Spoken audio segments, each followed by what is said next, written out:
जय मसीह की। शुभ संदेश टीवी के सभी दर्शकों को हमारे जल्द आने वाले प्रभु यीशु मसीह के नाम में मेरा अभिनंदन। आशा करती हूँ इन प्रेयर टाइम के एपिसोड्स के द्वारा आप आशीषित हैं और हम आपको धन्यवाद देते हैं कि आप हमको लिख रहे हैं और आप हमसे अपने प्रार्थना के विषय बांट रहे हैं। हम आपको एक और बार याद दिलाना चाहेंगे, यदि आपके कोई भी प्रार्थना के विषय हो तो हमारे स्क्रीन पे दिए गए नंबर पर आप कॉल कर सकते हैं और हमसे बांट सकते हैं। हमारे प्रार्थना योद्धा आपके लिए ज़रूर प्रार्थना करेंगे। इसके अलावा आप हमारे कमेंट बॉक्स में भी लिख सकते हैं। हमारे शुभ संदेश टीवी के ऐप को डाउनलोड करें और उसमें भी आप अपने प्रार्थना के विषय दे सकते हैं। इसके पहले आज के वचन में जाएं। आइए हम अपने आंखों को बंद करेंगे और प्रार्थना में जाएंगे। स्वर्गीय पिता परमेश्वर, प्रभु धन्यवाद देते हैं ये समय कि हम आपके चरणों में आ सके। आपका वचन हमारे पाँव के लिए दीपक और मार्ग के लिए उजियाला है। हम धन्यवाद देते हैं कि हम आपके वचन से जीना सीखते हैं, आत्मिक रीति से बढ़ते हैं। आज अपने वचन को हमारे सामने खोल के रखिए। हर एक के हृदय की ज़रूरत के अनुसार उनसे बातचीत करें। आदर महिमा आपको देते हैं। यीशु के नाम में इस विनती को मांगती हूँ, सुनिए और ग्रहण करिए। आमीन। पिछली बार हम विश्वास के विषय में बात कर रहे थे कि किस तरह विश्वास हमारे प्रार्थनाओं में हमें विश्वास के साथ मांगना है। आज उसी विश्वास के टॉपिक में ही मैं आगे बढ़कर बताना चाहूँगी कि किस तरह विश्वास मात्र काफ़ी नहीं है। हमने कहा था विश्वास आशा की वस्तुओं का निश्चय और अनदेखी वस्तुओं का प्रमाण है। लेकिन क्या विश्वास सिर्फ हमारे हृदय के अंदर रहे ये काफ़ी है? नहीं, वो काफ़ी नहीं। विश्वास यदि मेरे हृदय में है तो वो मेरे कार्यों में और मेरे शब्दों में दिखना चाहिए।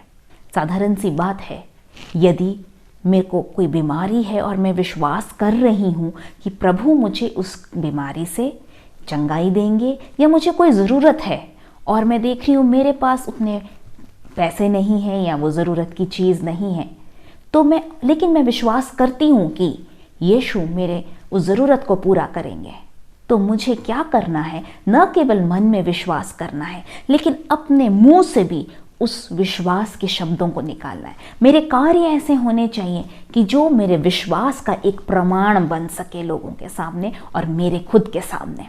तो आज हम देखेंगे याकूब की पत्री, उसका 2 अध्याय। यहाँ पर हम देखते हैं कि याकूब बहुत ही अच्छी तरह बताता है केवल विश्वास काफ़ी नहीं है, लेकिन विश्वास के साथ साथ उसके पीछे पीछे हमारे कार्य होने चाहिए, तब हमारा विश्वास पूरा होता है।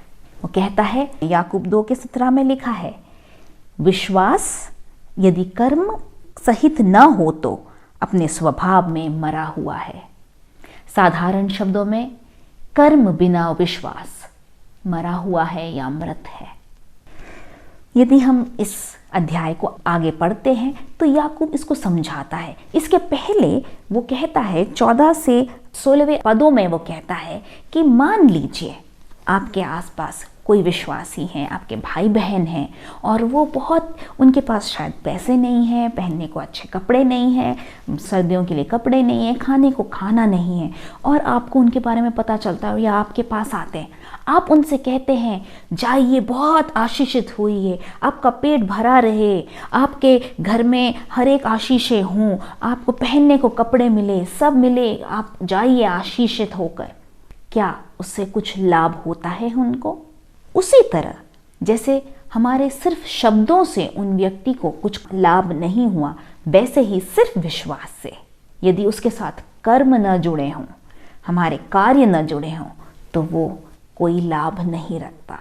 और इसको समझाने के लिए वो बताता है कि हर एक व्यक्ति जिनके बारे में हमने जैसे पिछले बार पढ़ा था, विश्वास के जो अध्याय है इब्रानी 11 में लिखा हुआ है अलग अलग लोगों के नाम। वहाँ से 2 लोगों को उठाता है और बताता है कि किस तरह उनके विश्वास के साथ साथ उनके काम जुड़े हुए थे। वो पहले बताता है इब्राहिम के बारे में, और यहाँ पर कहता है 21वें पद में, जब हमारे पिता अब्राहम ने अपने पुत्र इसहाक को वेदी पर चढ़ाया तो क्या वह कर्मों से धार्मिक न ठहरा था? यदि हम देखें, उत्पत्ति के 22वें अध्याय में बताया गया है कि वो वाक्य जब परमेश्वर अब्राहम के सामने आते हैं और अब्राहम को पुकारते हैं और कहते हैं दूसरे पद में कि तेरे अपने पुत्र को, अर्थात अपने इकलौते पुत्र इसहाक को, जिससे तू प्रेम रखता है, संग लेकर मोरिया देश में चला जा और वहां उसको एक पहाड़ के ऊपर, जो मैं तुझे बताऊंगा, होम बलि करके चढ़ा। यहां परमेश्वर अब्राहम से बोल रहे हैं, तेरा इकलौता पुत्र जिससे तू सबसे ज्यादा प्रेम करता है, उसे ले जाके होम बलि चढ़ा दे। इस इसहाक के बारे में ही उसके पहले अध्याय में हम पढ़ते हैं कि परमेश्वर ने अब्राहम से कहा था कि जो तेरा वंश कहलाएगा वो इसहाक ही से चलेगा। और जो वचन परमेश्वर ने बोला था, अब्राहम ने उस पर विश्वास किया था। उसको मालूम था कि उसका जो वंश है वो इसहाक से ही होगा। और अब परमेश्वर उसी इसहाक की बलि मांग रहे हैं। लेकिन वो परमेश्वर से इतना प्रेम करता था, परमेश्वर की हर बातों को मानता था, और उसने बिना सवाल किए, बिना कुड़कुड़ाए अगले ही दिन वो इसहाक को लेकर और 2 सेवकों को लेकर मोरिया पहाड़ की ओर चले जाता है। और जब वो पहाड़ के नीचे पहुंचते हैं तो हम देखते हैं वो 5वें पद में लिखा है, और उसने अपने सेवकों से कहा, गधे के पास यही ठहरे रहो, यह लड़का और मैं वहां तक जाकर और दंडवत करके फिर तुम्हारे पास लौट आएंगे। ये जो वाक्य कहते हैं कि मैं और बेटा जाकर दंडवत कर कर लौट आएंगे, वो उसका विश्वास था कि जिस परमेश्वर ने कहा है कि मेरा वंश इसहाक के द्वारा चलेगा, वो चाहे इसहाक को उसे मरे हुए में से जिलाना क्यों ना पड़े, वो करेगा, क्योंकि उसने कहा है तो वो अपने वचनों से हटने वाला नहीं। और इस जो विश्वास जो अब्राहम का था, उसको वो कैसे पूरा करता है? अपने कार्य से। वो अपने पुत्र को ले जाता है, वहाँ वेदी लगाता है, उनके पास आग होता है, उसके पास छुरी होता है, उसके पास लकड़ी होती है, लेकिन उसके पास बलि के लिए कोई बकरा नहीं होता। इसहाक पूछता भी है, लेकिन अब्राहम कुछ कहते नहीं है। और जब समय आता है, इसहाक को बांध कर उस वेदी पर लिटा देते हैं। और जब परमेश्वर इसको देखते हैं कि अब्राहम अपने इकलौते पुत्र को भी बलि चढ़ाने से न रुका, वो विश्वास में इतना दृढ़ है और वो मुझसे इतना प्रेम करता था, परमेश्वर स्वर्ग से आवाज लगाते हैं, उस लड़के के पर हाथ मत बढ़ा और न उससे कुछ कर, क्योंकि तूने जो मुझसे अपने पुत्र वरन अपने इकलौते पुत्र को भी नहीं रख छोड़ा, इससे मैं अब जान गया कि तू परमेश्वर का भय मानता है। उसने उस अपने भय को, अपने प्रेम को और अपने विश्वास को अपने कार्यों द्वारा प्रकट किया। यही नहीं, इसके पहले भी जब परमेश्वर ने अब्राहम को बुलाया था, उत्पत्ति के 12 अध्याय में हम पढ़ते हैं कि परमेश्वर कहता है कि अपने शहर से, अपने परिवार कुटुंब से तू निकल जा और मैं तुझे उस एक देश में ले जाऊंगा। वो परमेश्वर की बात को विश्वास करता है और उसको किस तरह परमेश्वर के सामने रखता है, उस विश्वास को किस तरह दर्शाता है कि वो अपने परिवारजन को लेकर वहां से निकल जाता है। उसे पता नहीं होता वो कहाँ जा रहा है, लेकिन विश्वास के साथ वो निकलता है और अपने कर्मों से उस विश्वास को दिखाता है। तो यही है यहाँ पर याकूब जो कह रहा है कि अब्राहम ने अपने विश्वास को न केवल हृदय में रखा, लेकिन अपने कर्मों से भी उसे दिखाया। मैं यहाँ पर जब विश्वास के साथ कर्म जुड़ा होना चाहिए बात कह रही हूँ, एक बात याद दिलाना चाहूँगी, एक विषय आपको क्लियर करना चाहूँगी। आप इसे और उद्धार को कंफ्यूज ना करें, भ्रम में ना पड़ें। मैं इस विश्वास को दिखाने की बात कर रही हूँ, किंतु उद्धार के लिए एफेसियों की पत्री यदि हम पढ़ते हैं, एफेसियों की पत्री 2:8 में लिखा है कि हम विश्वास के द्वारा अनुग्रह ही से हमारा उद्धार हुआ है। क्या है? विश्वास के द्वारा और अनुग्रह ही से। उद्धार पाने के लिए हम कुछ कार्यों से उद्धार नहीं पा सकते। बहुत से लोग सोचते हैं कि मैं अच्छा जीवन जीऊंगा, मैं बहुत दान दूंगा, मैं दूसरों के साथ भला करूंगा और उससे मैं उद्धार पा लूंगा। मेरे भाइयों और बहनों, अगर परमेश्वर की धार्मिकता इधर है तो हम चाहे कितने भी बड़े काम कर लें, कितना भी अच्छा जीवन जी लें, हम उस लेवल तक नहीं पहुंच सकते, उस स्तर तक नहीं पहुंच सकते। हमारे सबसे भले काम यहीं रह जाते हैं। और परमेश्वर को ये पता था कि हमारे धार्मिकता के काम उसकी धार्मिकता के सामने मैले छितड़े कपड़ों के समान है, और इसीलिए उसने अपने इकलौते पुत्र को भेजा, यीशु को भेजा कि वो इस संसार में आए। उसका एक मकसद था, आपको और मुझको उद्धार दिलाना, और वो उसके खातिर क्रूस पर मारा गया। उसने कोड़े खाए, क्रूस पर मारा गया, गाड़ा गया और तीसरे दिन जी उठा। और उस उद्धार को पाने के लिए हमें सिर्फ एक काम करना है, विश्वास करना है अपने हृदय से। और जब हम विश्वास करते हैं तो हमारे और कोई काम नहीं, लेकिन एक काम है जो हमारे मुंह से हम अंगीकार करते हैं, उसके द्वारा, हृदय में विश्वास करना, मुंह से अंगीकार करना, उसके द्वारा हम उद्धार पाते हैं, हमारे भले कामों से नहीं। और वही पौलुस कहता है, उद्धार हमने सिर्फ उसके अनुग्रह से पाया है, विश्वास से पाया है, हमारे कोई कर्मों से नहीं। लेकिन जब हम प्रभु में आ जाते हैं, हम एक नई सृष्टि बन जाते हैं, पुरानी बातें बीत जाती हैं, और जब हम नई सृष्टि बनते हैं तो हमारे जो विश्वास है हमारा, वो हमारे कार्यों में दिखने लगता है। हमारे जीवन में जो पुरानी बातें थी वो हट जाती हैं और नए कार्य दिखते हैं। वो आपके विश्वास का प्रमाण, वो कर्म है जो दिखता है, जो आपके विश्वास के बारे में बताता है। यदि हम याकूब की पत्री में आगे जाए, मैंने कहा कि याकूब यहाँ पर अलग अलग उदाहरण इस्तेमाल करता है। पहला उदाहरण अब्राहम का दिया, दूसरा उदाहरण वो राहाब वेश्या के बारे में देता है। 24वें पद में लिखा है, इस प्रकार तुमने देख लिया कि मनुष्य केवल विश्वास से ही नहीं वरन कर्मों से भी धर्मी ठहरता है। वैसे ही राहाब वेश्या भी, जब उसने दूतों को अपने घर में उतारा और दूसरे मार्ग से विदा किया, तो क्या कर्मों से धार्मिक न ठहरी? वो राहाब वेश्या के बारे में बता रहा है कि किस तरह राहाब ने भी अपने कर्मों से अपने विश्वास को दर्शाया। राहाब की कहानी हमें यहोशू उसके दूसरे अध्याय में मिलती है कि यहोशू जब यरीहो के नगर के पास पहुंचता है तो उसे पता होता है कि इसके चारों ओर बहुत बड़ी दीवार थी और ये बहुत ही अच्छे से एक शहरपना की तरह में थी, और इस यरीहो के शहर को जीतना मुश्किल था। लेकिन यहोशू 2 गुप्तचरों को भेजता है और ये गुप्तचर राहाब के घर पहुंचते हैं, और राहाब के पास जब वहाँ के राजा अपने सैनिकों को भेजते हैं कि तुम्हारे यहाँ पर कुछ गुप्तचर आए हैं और मैं उन्हें बाहर निकालो, तो राहाब कहती है, अरे वो अब आए तो थे कुछ लोग, लेकिन मुझे पता नहीं था उनके बारे में, और अभी वो जैसे नगर का फाटक बंद होने वाला था वो चले गए। सिपाहियों को बोलते हैं कि अभी आप उनके पीछे जाएंगे तो उनको पकड़ सकते हैं। वास्तव में उसने उन गुप्तचरों को अपने घर में ही ऊपर छुपा के रखा था, और उसके बाद जब वो चले जाते हैं सैनिक, तो वो आकर उनसे बोलती है।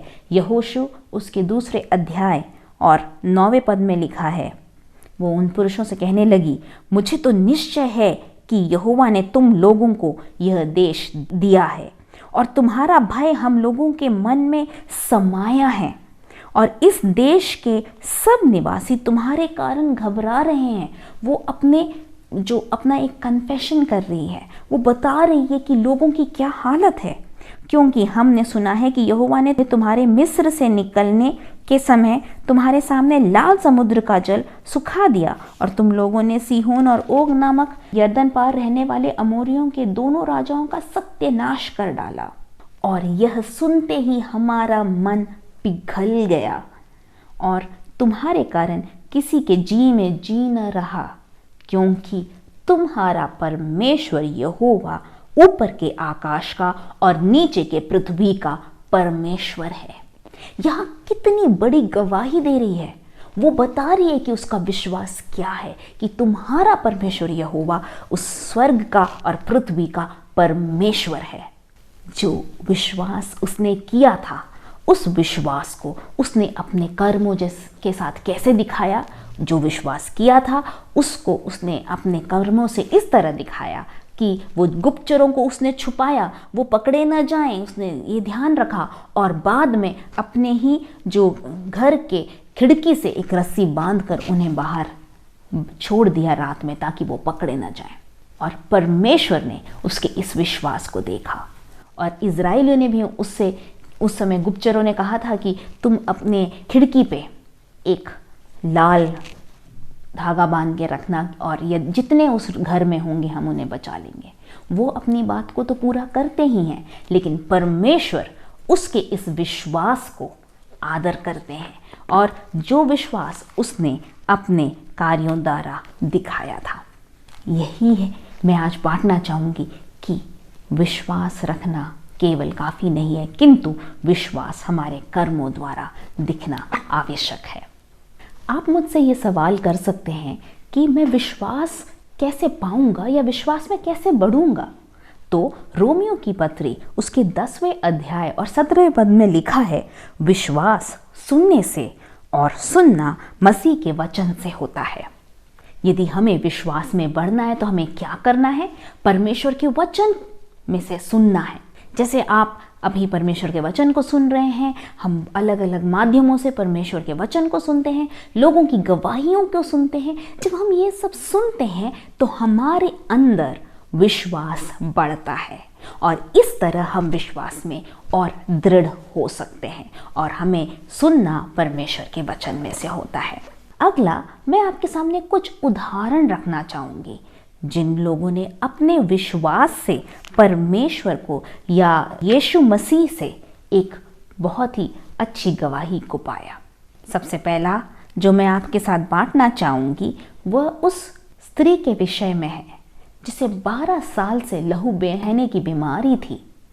और ये हम पाते हैं मरकुस उसके 5वें अध्याय उसके 25वें पद में शुरू होता है और वहाँ लिखा है, एक स्त्री थी जिसके 12 वर्ष से लहू बहने का रोग था और वो बहुत से वैद्यों के पास गई और उसने बहुत दुख उठाया और अपना बहुत पैसा भी खर्च किया, लेकिन उसे कुछ लाभ न हुआ।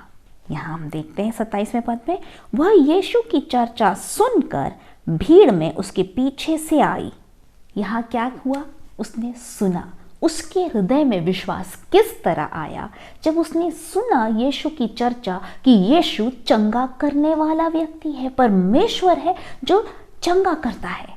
और जब उसने सुना, उसने मन में सोच लिया कि हाँ, काश मैं यीशु के पास जा सकूं, एक बार उसको छू सकूं। आगे लिखा है, पीछे से आई और उसके वस्त्र को छू लिया, क्योंकि वो कहती थी यदि मैं उसके वस्त्र ही को छू लूंगी तो चंगी हो जाऊंगी। उसका विश्वास था कि यदि मैं उसके वस्त्र के छोर को भी छू लूं तो मैं चंगी हो जाऊंगी। उसने सुना और उससे उसके हृदय में विश्वास हुआ और उसने अपने विश्वास को क्रिया में डाला और वो अपने घर में नहीं बैठी रही, वो उठी और यीशु के पास आई। उस समय जैसे मैंने पिछली बार बताया था कोढ़ी के विषय में, कोढ़ी लोग आम लोगों के साथ मिल नहीं सकते थे, वो शहर के बाहर रहते थे, वो अपने आप को अशुद्ध अशुद्ध कर कर चिल्लाते थे। उसी तरह एक लहू बहने वाली स्त्री को भी अशुद्ध माना जाता था, तो उसको उन लोगों के भीड़ के बीच में घुसने के लिए बहुत हिम्मत करनी पड़ी और उसने वो हिम्मत किया और वो प्रभु यीशु के पास आई और देखिए क्या होता है, और तुरंत उसका लहू बहना बंद हो गया और उसने अपनी देह में जान लिया कि मैं उस बीमारी से अच्छी हो गई हूँ। तुरंत उसका विश्वास यहाँ कार्य किया और तुरंत उसको चंगाई मिली। आगे यदि आप पढ़ेंगे तो आप जानेंगे, एकदम यीशु मुड़ के पूछते हैं कि मुझे किसने छुआ। उसके जो चेले थे वो तो आश्चर्यचकित होते, बोले प्रभु तू देख रहा है भीड़ तेरे ऊपर गिर रही है और तू पूछ रहा है कि किसने तुझे छुआ। यीशु बोलते नहीं, किसी ने मुझे छुआ क्योंकि मेरे अंदर से सामर्थ निकली है। जब ये बात होती है तो ये स्त्री जान लेती है कि अब मैं बच नहीं सकती और वो आकर प्रभु के कदमों में गिर जाती है और पूरी कहानी बताती है। और तब प्रभु यीशु उसको उत्तर देते हैं और उसने कहा, पुत्री तेरे विश्वास ने तुझे चंगा किया है, कुशल से जा और अपनी इस बीमारी से बची रहे। यीशु उसके विश्वास को बोलते हैं कि तेरे विश्वास ने तुझे चंगा किया। उसका विश्वास ही तो था, जो उसने बात सुनी उसको पाने के लिए वो उसके पास आती है। दूसरा उदाहरण जो मैं आपके साथ बांटना चाहूंगी वो है मत्ती रचित सुसमाचार, उसके 15वें अध्याय में 21वें पद से हम पढ़ सकते हैं। यहाँ दिया हुआ है उस कनानी स्त्री के बारे में, एक कनानी स्त्री जो प्रभु यीशु के पास आती है अपनी बेटी की चंगाई के लिए। यदि हम पढ़ते हैं, यीशु वहाँ से निकल कर सूर और सैदा के प्रदेश की ओर चला गया। उस प्रदेश से एक कनानी स्त्री निकली और चिल्ला कर कहने लगी, हे प्रभु, दाऊद की संतान, मुझ पर दया कर, मेरी बेटी दुष्टात्मा उसे बहुत सता रहा है। यहाँ उसका विश्वास था कि यीशु चंगा कर सकते हैं। उसने भी यीशु मसीह के बारे में सुना होगा कि यीशु न केवल लोगों को चंगा करते हैं, लेकिन जो दुष्ट आत्मा से ग्रसित लोग हैं उसके पास आते हैं और छुटकारे को पाते हैं। और उस वचन को सुनकर वो यीशु के पास आती है। हम जानते हैं यीशु एक बहुत ही दयालु व्यक्ति थे। जब वो भीड़ को देखते थे करुणा और दया से भर जाते थे। लेकिन यीशु का रवैया यहाँ थोड़ा अलग था। और जब मैंने पहली बार ये पढ़ा था एक बच्ची के रूप में, तो मैं सोचती थी यीशु ने ऐसा क्यों उत्तर दिया, क्योंकि यहाँ लिखा हुआ है, पर यीशु ने उसे उत्तर नहीं दिया, उसकी ओर ध्यान नहीं दिया। लेकिन ये स्त्री उसके पीछे चिल्लाते हुए आती रही और यीशु ने उसको ध्यान नहीं दिया। तो उसके चेले आके उससे कहते हैं, हे प्रभु, वहाँ लिखा हुआ है कि इसे विदा कर, क्योंकि ये हमारे पीछे चिल्लाती हुई आ रही है। तब यीशु कहते हैं, मुझे इज़राइल के लोगों के लिए भेजा गया है, दूसरे लोगों के लिए नहीं। लेकिन वो क्योंकि वो स्त्री चिल्लाती रहती है, वो कहती है, हे प्रभु, मेरी सहायता कर। प्रभु यीशु ने उत्तर दिया, उसने उत्तर दिया, लड़कों की रोटी लेकर कुत्तों के आगे डालना अच्छा नहीं है। यीशु एक बहुत ही अलग तरह से जवाब देते हैं। हम होते तो हमें बुरा लग जाता कि इस तरह बात किया, और हम अपने ईगो के कारण, अहंकार के कारण वहाँ से शायद वापस चले जाते। लेकिन वो स्त्री पूरी तरह नम्र होकर यीशु के सामने अगला पद कहती है, सत्य है प्रभु, पर कुत्ते भी तो वह चूर चार खाते हैं जो उनके स्वामियों की मेज से गिरता है। वो अपने आप को नम्र कर कर, न केवल उसने अपने विश्वास को कर्म में डाला कि वो आगे आई, लेकिन जैसे हमने सुना था, नम्र कर कर जब हम मांगते हैं तो वो हमें ज़रूर उत्तर देता है। और यीशु इस पर उसको उत्तर देते हैं, हे स्त्री, तेरा विश्वास बड़ा है, जैसा तू चाहती है तेरे लिए वैसा ही हो। और उसकी बेटी उसी घड़ी चंगी हो गई। तो उसने अपने विश्वास को कार्य में डाला और साथ ही नम्रता और दीनता से प्रभु यीशु के पास आई और प्रभु ने उसे, उसकी बेटी को चंगा किया। मैं आशा करती हूँ आज के वचन से आप आशीषित हुए हैं। और आइए अब हम प्रार्थना में जाएंगे। आज मैं चाहूँगी कि आप लोगों के ज़रूरतों के लिए प्रार्थना करूँ।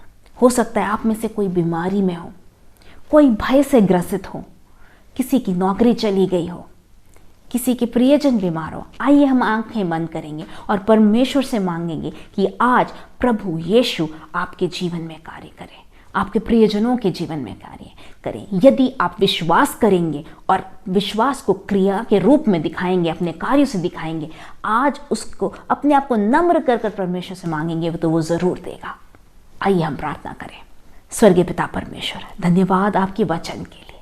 प्रभु, आपके वचन में लिखा है कि जब एक धर्मी जन विश्वास के साथ आपसे मांगता है तो आप हमारी प्रार्थनाओं को सुनकर उत्तर देते हैं। प्रभु, आज मेरे साथ जुड़े हुए हर एक व्यक्ति को आपके चरणों में लाती हूँ, उन्हें आशीषित करें प्रभु, इनकी हर एक की ज़रूरतों के अनुसार। जितने बीमार हैं प्रभु जी, यीशु हम उनको आपके चरणों में लाते, अपने हाथों को उन पर रखें और यीशु उन्हें चंगाई प्रदान करे। चाहे डॉक्टर की रिपोर्ट कुछ भी कहे, हम यीशु आपकी रिपोर्ट को मानते हैं कि आप हमें चंगा करने वाले परमेश्वर है। हालेलुया। यीशु, हो सकता है प्रभु आज कोई हो जो बहुत ही भय से भरा और भय से ग्रसित हो, डरा हुआ, घबराया हुआ इस समय प्रभु जी। प्रभु, आपने कहा है मैं तुझे न छोड़ूंगा, मैं तुझे न त्यागूंगा। तेरा वचन कहता है मत डर। आज आपके जो सामर्थ है, आपकी जो सांत्वना है, आपकी जो शक्ति है उनके जीवन में आने पाए और भय यीशु के नाम में दूर होने पाए। प्रभु जी, जितने अपनी नौकरी को खो चुके हैं या आर्थिक समस्या में हैं, बिजनेस में परेशान हैं, उनको आपके चरणों में लाती हूँ प्रभु जी, आप उन्हें आशीषित करें। हमारा देने वाला परमेश्वर, हमें सब कुछ प्रदान करने वाला परमेश्वर आप हैं। आप हमारे यहोवा ईरे हैं। हम आपको ऊंचा उठाते हैं, आपके नाम को पुकारते हैं। प्रभु जी, हर एक जो आज मेरी आवाज़ को सुन रहे हैं, उनके अंदर आपका विश्वास बढ़ने पाए और विश्वास के साथ, दीनता के साथ, नम्रता के साथ आपके हाथों में अपने आप को समर्पित करते हुए इस प्रार्थना को मैं आपके चरणों में लाती हूँ। सुनिए और ग्रहण करिए। आमेन, आमेन, हालेलुया। आशा करती हूँ परमेश्वर ने आपको आशीषित किया है। एक और बार याद दिलाना चाहूँगी, स्क्रीन पे दिए हुए नंबर पर आप अपने प्रार्थना विषय भेज सकते हैं। हमारे प्रार्थना योद्धा आपके लिए प्रार्थना करेंगे। परमेश्वर आपको आशीषित करे। जय मसीह की।